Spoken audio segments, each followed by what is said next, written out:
Ready?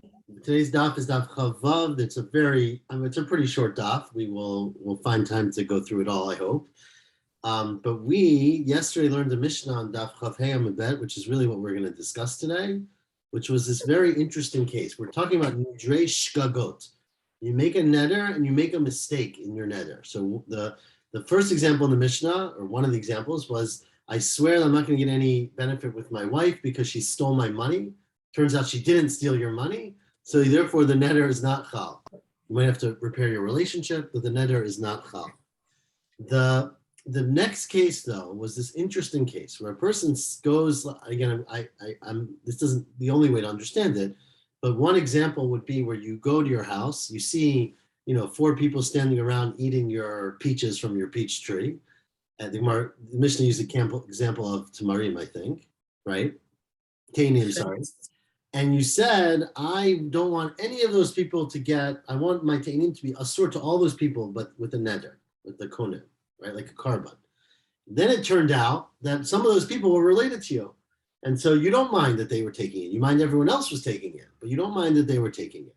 So this seems to be the classic case where you have a neder where part of it was b'shogeg, right? But not all of it, because you were not happy with all these people taking your food. You're just only okay with the ones who are related to you. So the ones who are related to you, you made a neder by mistake. So that for sure is not chal. The question is, what about the rest of the people, right? Is your neder batel, or do you say that what it applies to, it applies to, and what it doesn't apply to, it doesn't apply to? So our Mishnah said a machloket between Beit Shammai and Beit Hillel. Beit Shammai said they're mutar and everyone else is asur, like you had said. And Beit Hillel said, 1 second, if the neder is not chal on your father, in this case, it doesn't matter at all. And everybody is mutar, okay? And the principle, the idea behind that we then quoted Rabbi Akiva from a Mishnah later on in the Masechet, is that if, let's say, a person says, I don't want to eat ice cream for 3 months, and then they, go to shul on Shabbos and there's an ice cream party, and they realize that, wait a second, I can't, if I refrain from ice cream on Shabbos, I'm going to really ruin my Oneg Shabbos. They can then get a petach and release the neder from eating ice cream on Shabbos. And the question then is, what about eating ice cream the rest of the time, right? So Rabbi Akiva said that once you have a petach, once you release your neder for Shabbat, then your whole neder is released, because your neder was you're not going to eat ice cream. Once neder shutar miktsato, once part of it is released or permitted, hutar kulo, the whole thing is permitted. So that is the halacha of our Mishnah and the halacha of Rabbi Akiva. We are 6 lines from the bottom, where says Rabbah, it's a little bit more complicated, because some of it depends on what the person would have said. Meaning, you say to him, look, you just made a neder that no one can eat all the people eating your peaches should be asur on them. And then you discover that your father is one of those people. So clearly, and it's clear, some people would probably make the neder about their father, but this person did not, right? So it's clear that he would not have wanted to make this neder if he knew it was his relative. But what would he have said? So says Rabbah, very interestingly, the Kuli Alma, everybody agrees, meaning even Beit Hillel and Beit Shammai and everyone, that Kol Heicha de Amar, if the person says, look, I said I don't want any one of those people eating my food, but Ilu Hayiti Yodea Sha'aba Beinechem, if I knew that my father was there, you know what I would have said? Hayiti Omer Kulchem Asurin Chutz Mi'aba, right? Remember, the neder I made was, all those people should be asur in my fruit. If I had realized that my father was there, I would have said, all of those people should be asur except for my father, right? In that case, Kulhan Asurin Va'aviv Mutar. Everybody agrees, meaning even Beit Hillel and even Rabbi Akiva, who say neder shehutar miktsato hutar kulo, that this is not true in this case, because what you really meant to say with your neder was not so different than what you said. You just wanted to add a clause. So the neder essentially remains, which is nobody can eat my peaches, or not nobody. None of the people stealing my peaches can eat my peaches, but I would leave out with an escape hatch for my father. So in that case, doesn't abrogate the whole neder, and the father is mutar because that's a neder shogeg, neder shgagot, but everybody else would have remain asur. But now that's not what our Mishnah said, of course, right? Lo nechleku, where do they argue? Ella ba'omer, you say, you know what? If I realized that my father was one of those people, Hayiti Omer, I would have said, Ploni or Ploni Asurim va'aba mutar. I would have made a different neder. I wouldn't have said, all of those people should be asur except for my father. I would have said, person 1 and 2, the person in the red coat and the blue coat and the whatever should be asur, and my father should be mutar. And that's a different neder. And since it's a different neder, that's where there's a machloket. Beit Shammai, or let's say Beit Hillel and Rabbi Akiva, say, well, that's a different neder. And since you were hutar mikzato, since part of the neder was undone, the whole thing is undone. But if you had just said, I would have made the exact same neder, but added a clause, that's not, according to anybody, a neder that's annulled. It just doesn't apply to the person you didn't want it to apply to. That's what Rava says. Rava says, I completely disagree. Top line now, Chafaf. Rava says, the Kuli Alma, in fact, everybody is of the opinion that if you had said that second thing, if the person who made this neder would now say, you know what, if I had known my father was there, Hayiti Omer, I would have said different neder. I would have said, Ploni or Ploni Asurim, right? The one in the red and the one in the blue should be Asur, and Abba Mutar. Then Kulan Mutarim. Then everybody agrees, meaning Beit Hillel, who said that in our Mishnah, but also Beit Shammai, and also Rabbi Meir, who maybe argues with Rabbi Akiva. Well, we'll see why in a second. Also Rabbi Akiva and his machlokat, everybody would agree that since you wanted to make a different neder, your neder is basically thrown out. You said everyone should be asur. It turns out that you would have said something different had you realized the situation. And since you would have said something different, what you said has no force. It's not even neder shotar miksato hotar kulo. It's a neder which you basically made by mistake. And you say now, I wish I didn't make that neder. But what if there were like 20 people? You can't really name all of them. You just, right. So the Ran, I'm oversimplifying, but the Ran goes into that. One like of the 3 or 4 people, then that's one thing. But like if the Ran says one of the reasons you would do that is that it's insulting to your father, right? That basically if you get up, there's a crowd of 20 people, you're like, all of you get out of my yard. None of you can have my peaches. Oh, except for my dad, right? That basically the intro leads to people thinking you're also including your father. Well, let's say you didn't know your father was there.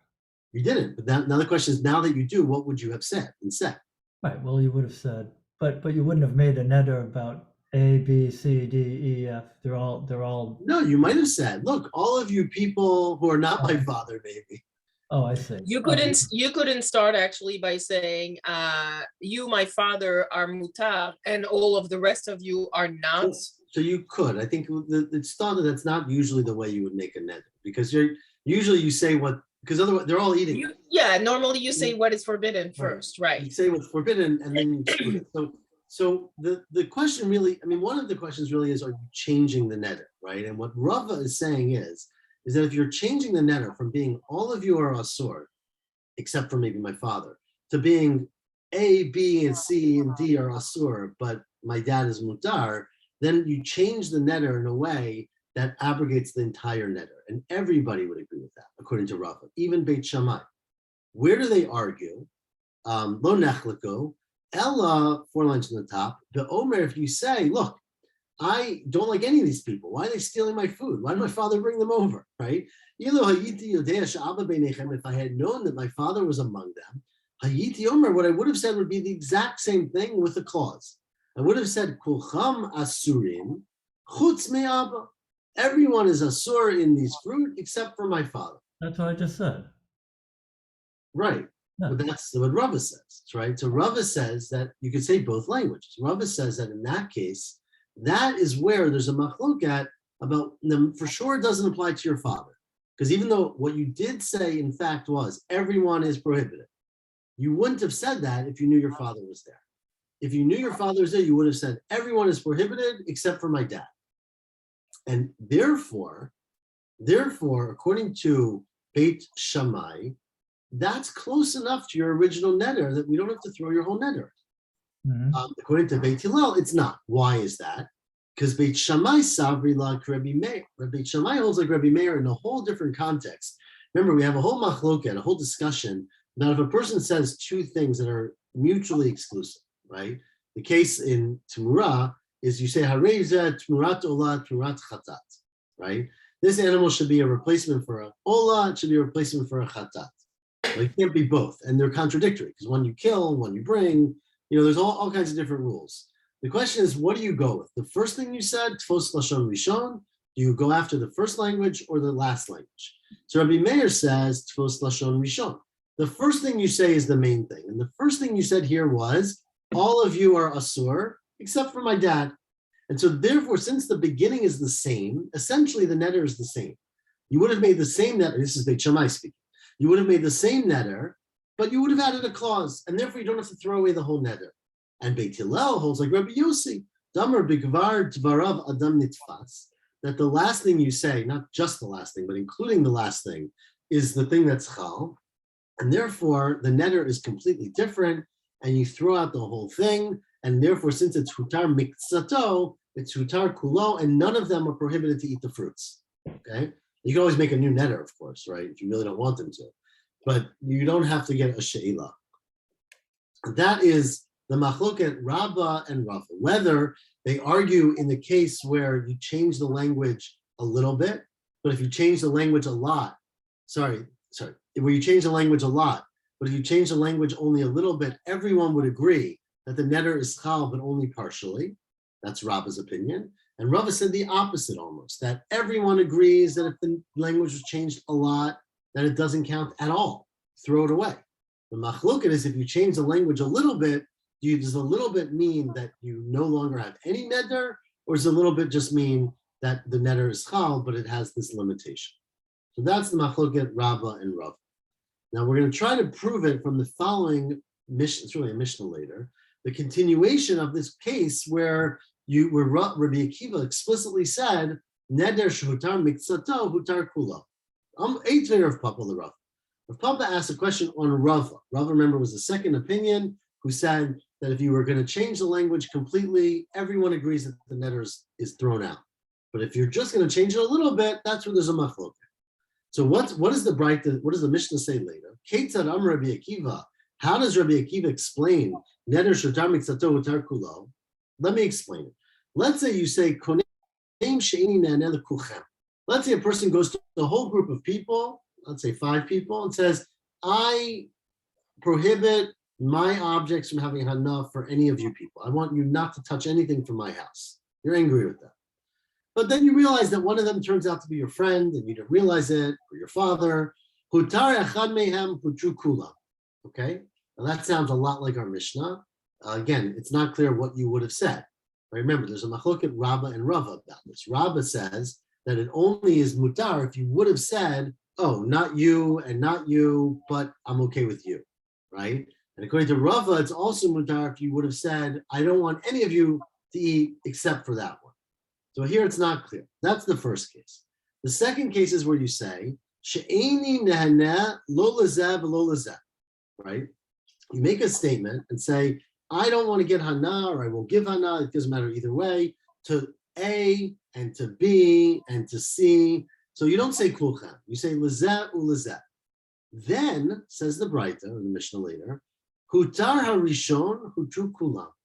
If the first person, now we think first person here means anyone. If one of the people become mutar, then they all become mutar. Because since your neder was specific, right? You then say, I would have said something totally different if I had known that this was my friend or my father. So then the neder's thrown out. And if you're hutar ha'acharon, but if you permit the last one in the list, then ha'acharon mutar, but all the other people are asur, kulan asurin. Now that doesn't make any sense, right? Because you said, I don't want A, B, C, and D to eat it. Then it turns out that B is your best friend. So you say, okay, or let's say A in this case, but someone earlier, A is your best friend. So then you throw out, I would have never made that neder. So then we say none of them are asur.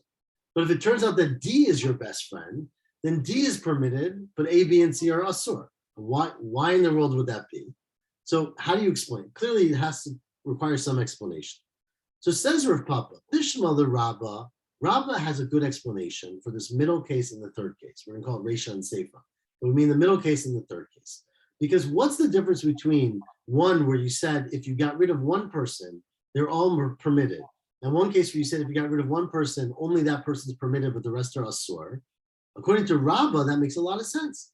Mukim la Resha, where you say, oh, if I had realized that my friend was one of these four people, I would have said lizeh or lizeh, right? I would have changed my neder. So instead of saying these people, I would have said this one, not that one. And we said if you would have changed the neder, they all become mutar. And the seifa, though, is where you say, oh, I would have said kulchem, right? I would have said all of you are asur except for my friend. And remember, Rabbah explained that in that case, a neder shutar miksato is not mutar kula, right? The people who are mutar, but everybody else is still asur. So now it makes sense according to me. Why in the middle case, if you get rid of one, you get rid of all of them. And if you get rid of one in the third case, you don't get rid of all of them. According to you, Rava, I don't see how you'd explain it. Bishlama Resha, where we say if you're hutar to one, they're all mutar, mukim la, the amar lekulchem. You can explain it. That's talking about where we said kulchem. Ela seifa, if you talk about the seifa as being, we'll turn the page now, where you said lezeh u lezeh, where you said, look, had you told me that my friend was there, I would have said, I want to prohibit the red-haired person and the blue jacket person, but not my friend. Rabbi Akiva, right? Then that exactly is the opinion of Rabbi Akiva. So Amai, Ligi Rabbanan Allah. Why do we say this is Rabbi Akiva and there's a Chachamim who disagree with it? Ha'amrit, you said Divrei Kol Mutar. You said that if you're changing your language from Kulchem or Asur to A and B and C, even Beit Shammai, even the Chachamim who argue with Rabbi Akiva would be modeh. So why would there be a machloket here? Why would this be Rabbi Akiva's opinion? So therefore, says Rabbah, this brayta only makes sense according to me.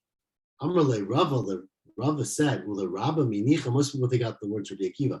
According to Rabbah, meaning Rabbah who's interpreting it according to Rabbi Akiva, doesn't make any sense. I don't understand what happened in the Seifa.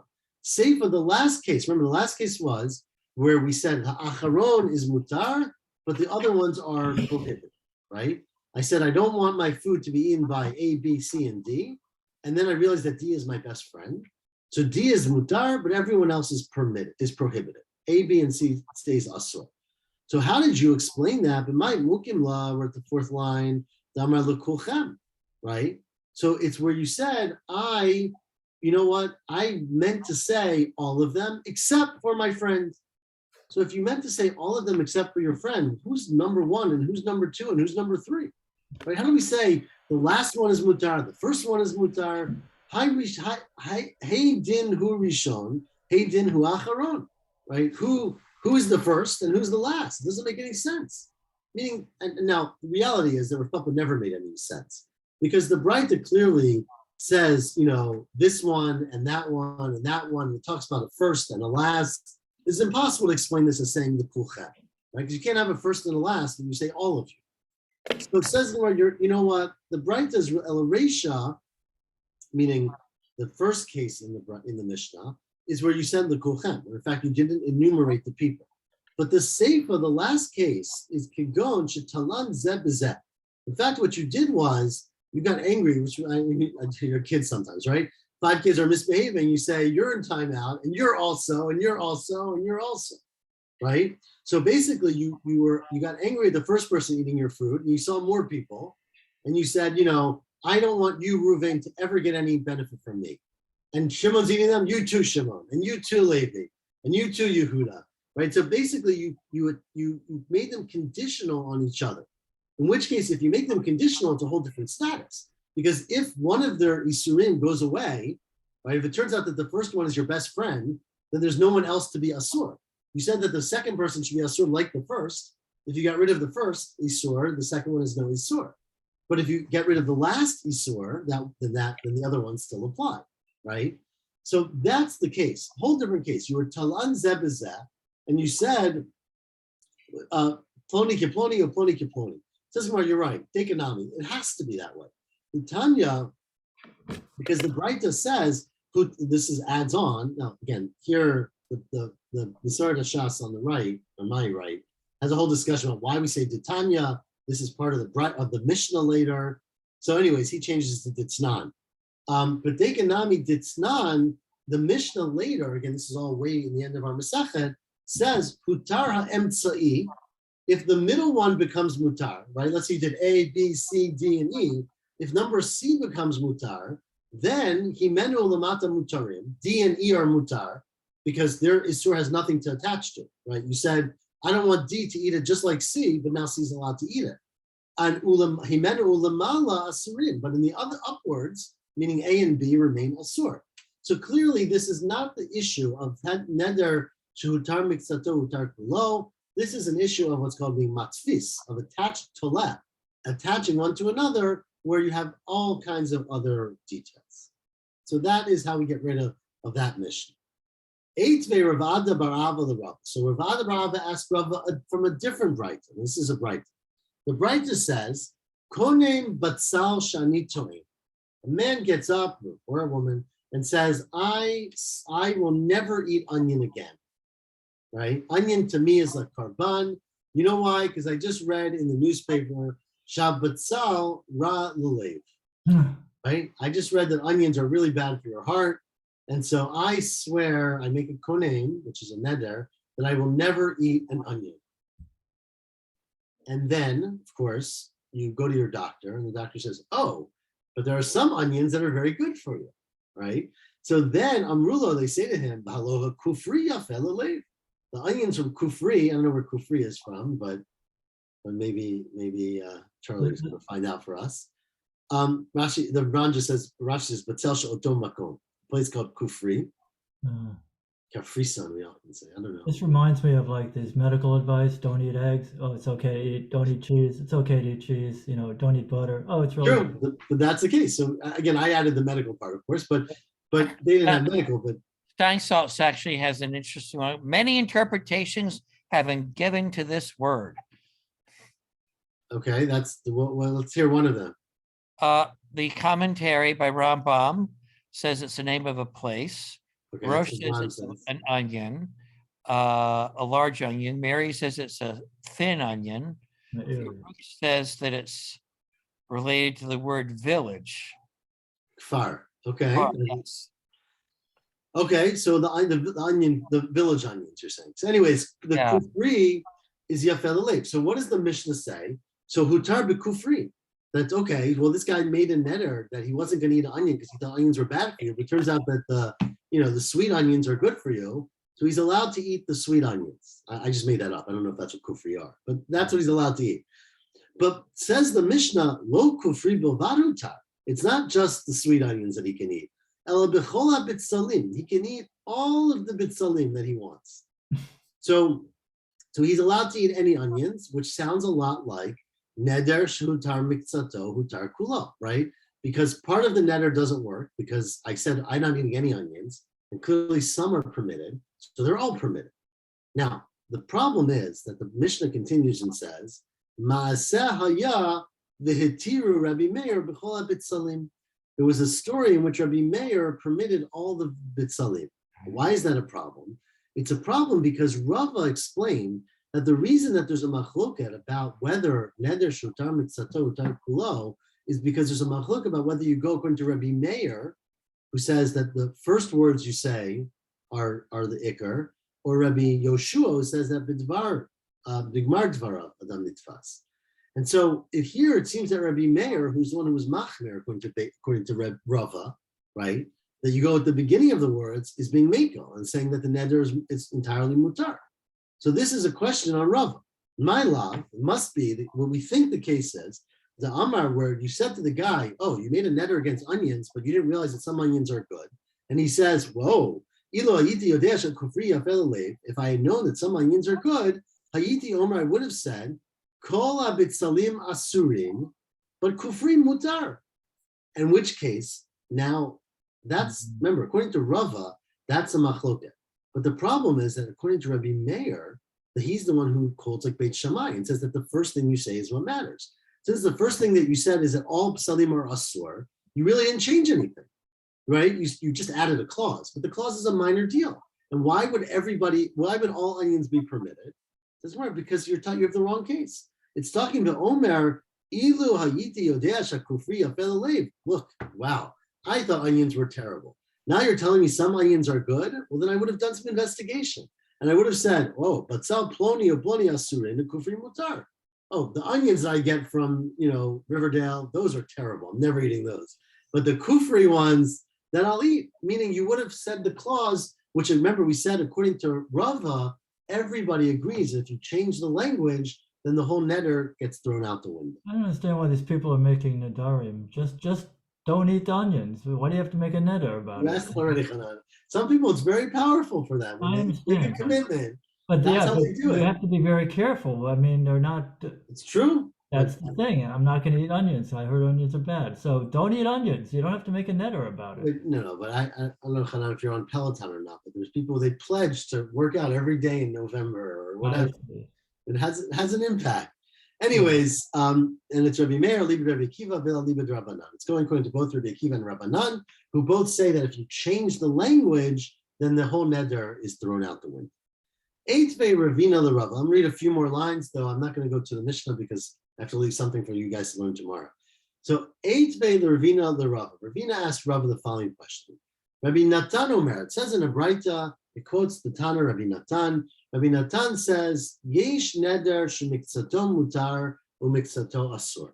It's possible to have a neder where some of what you say is mutar, and meaning it's where it's partially chal. Some is mutar and some is. This is not asur. finished. That's what we just talked about. Correct. Ketzad. So let's give you an example, a concrete example.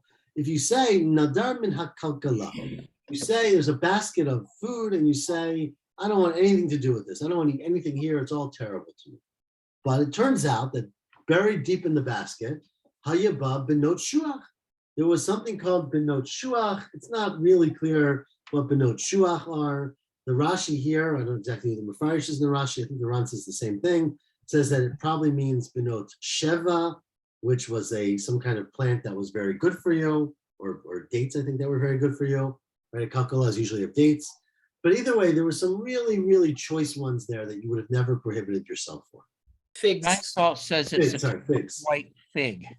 Yeah, sorry. That's you probably all know by now. Dates and figs are interchangeable.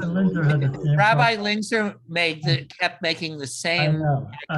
I struggle with that. He knows all of shop, but he can't figure out a date from a fig. It's really. Yeah, I have the same problem. Anyways, Amar, so you say on top line, look, if I had known that there were these really, really good figs inside of it, lo ayiti noder, right? I would have not been noder. So then says the Tanakama, Rabbi Natan, hakalkala asura.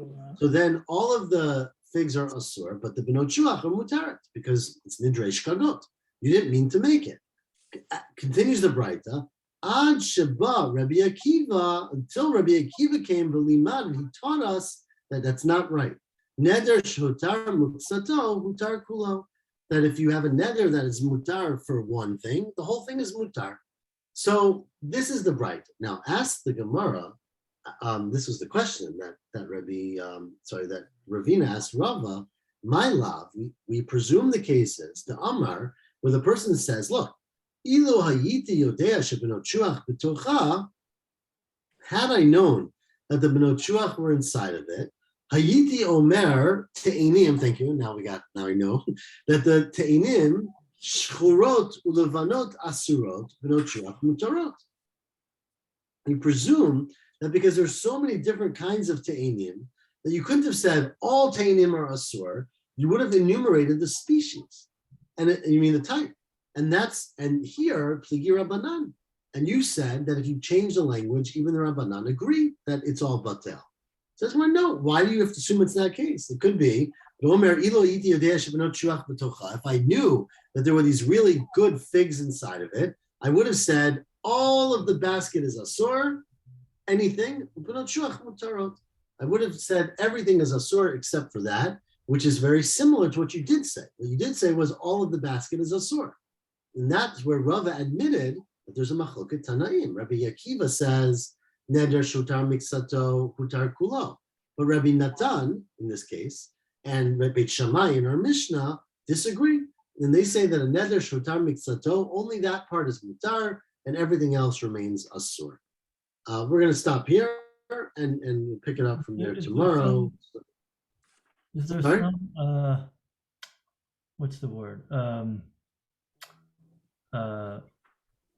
Philosophical thing, disagreement behind this about the idea of neder, or you know what I mean? Is there some broader idea behind it? You know what I mean? Yeah. It's mean between Rabba and Rav, or between Neder Shutam Miksato Utar Kulo, or both. Yeah, right. Well, either way. Right. So I mean, so it is very challenging. I'd say I don't have a satisfactory answer yet, but I think it's a question that you'll notice an undercurrent that we've had this Shabbat, and you'll have the last week, and you'll have next week, is the challenge that neder is highly dependent on both the intention of the person making the neder and what we call lashon b'nei adam, right? How do people commonly use these terminologies? And remember, this is what we talked about yesterday a little bit, that Moshe Rabbeinu had to say you're being noder al dati, right? It's not based on what you're thinking, it's based on what central review is thinking, kind of thing. But it's one of the fundamental problems in Nedarim, right? Because a neder is essentially subjective, and therefore you can get rid of a neder, right? You can show el on a neder by saying, I said the following words. I said, I won't eat dates, right? But I didn't mean I won't eat dates. I meant I won't eat dates because I thought I didn't need dates and I didn't like dates. But now that I discovered that, the best foods are made with dates, or my mother likes dates, or you can be shoel on your neder, which is totally different than what you said, right? So you said something, but in neder, we start understanding that what you're thinking matters also. And that's why these questions are so challenging. And obviously different people come out on the continuum which is when you say something and we abrogate some of what you said, does that get rid of everything you said or not? And the machloket that Rabba and Rava are both talking about today is, and we'll finish it tomorrow, is, how much do you have to change for that in order? I guess you can say, like, if there's if you sanctified, whether you intended to sanctify an animal, let's say, right?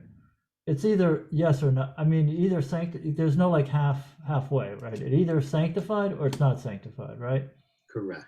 So, I mean, here the question is whether a neder can be, if you just still apply that all or nothing thing, or whether you can, because it has to do with, not a hekdesh kind of thing, but just like, whether it's less. Correct. No, I think that's true.